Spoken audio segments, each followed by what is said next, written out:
Pemerintahan baru harus menghentikan pembangunan ibu kota Nusantara karena bisa jadi kota hantu di masa depan. Saya Anton Septian dan inilah Opini Tempo.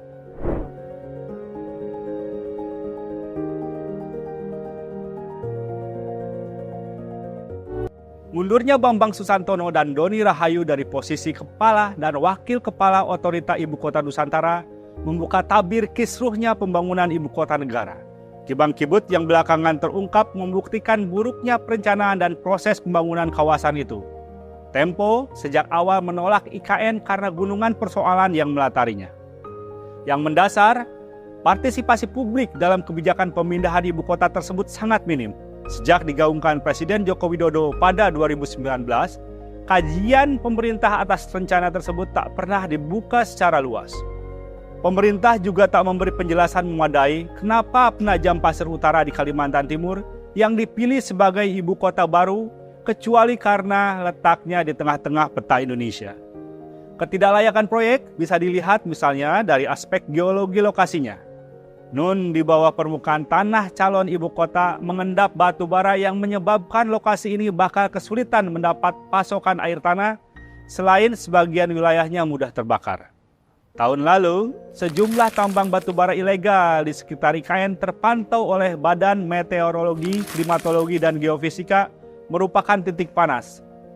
Sebagian wilayah di dalam kawasan IKN juga berpotensi menyemburkan gas dangkal. Pembentukan undang-undang yang menjadi payung pembangunan IKN pun berlangsung kilat dan tertutup. Memang, pernah ada konsultasi publik seperti yang digelar di Universitas Mula Warman Samarinda, tapi pelaksanaannya berlangsung sembunyi-sembunyi. Konsultasi dilakukan sekadar untuk mendapatkan stempel bahwa proses formal telah dilakukan. Tak tampak ada niat untuk menerima masukan publik. Meninggalkan Jakarta dengan segudang persoalannya merupakan langkah yang tidak bertanggung jawab.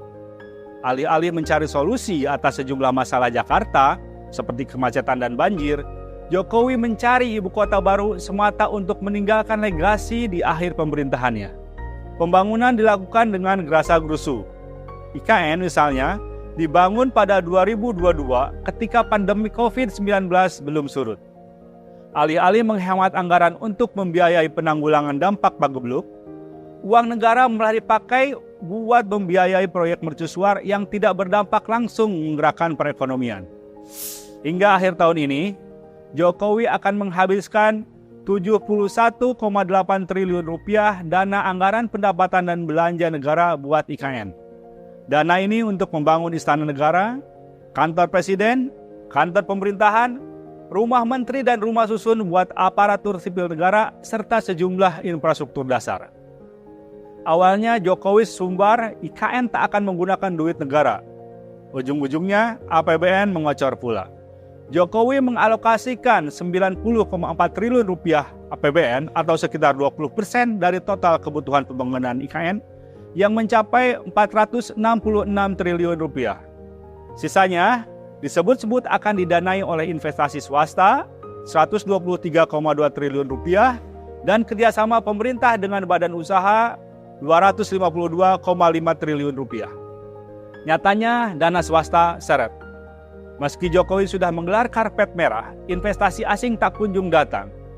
Kalaupun ada yang tertarik, itu juga baru dalam bentuk komitmen. Walhasil 2 bulan menjelang 17 Agustus 2024, IKN masih centang perenang. Semula, Jokowi menargetkan upacara kemerdekaan pada tahun ini dilaksanakan di ibu kota negara yang baru. Untuk menyelamatkan muka karena banyaknya fasilitas yang belum kelar, dan mungkin baru segelintir pegawai pemerintah pindah ke sana, upacara kemerdekaan akan dilangsungkan secara hibrida di IKN dan di Jakarta.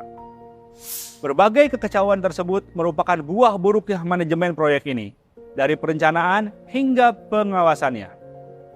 Dengan target yang muluk, tapi waktu pengerjaan yang terbatas, siapapun pelaksana pembangunan akan dibuat termehek-mehek.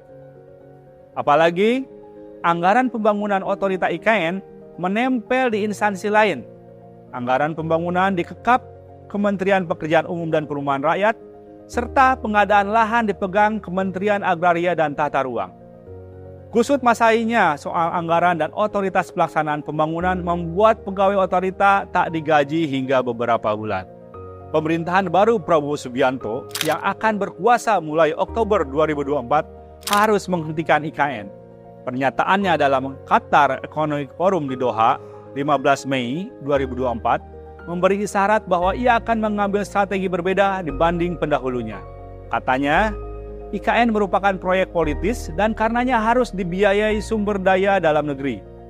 Mengandalkan anggaran negara yang terbatas, pembangunan IKN tentu akan memakan waktu yang tak sebentar.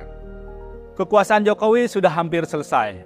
Tak semestinya Prabowo membawa kekacauan kebijakan Jokowi ke era pemerintahannya.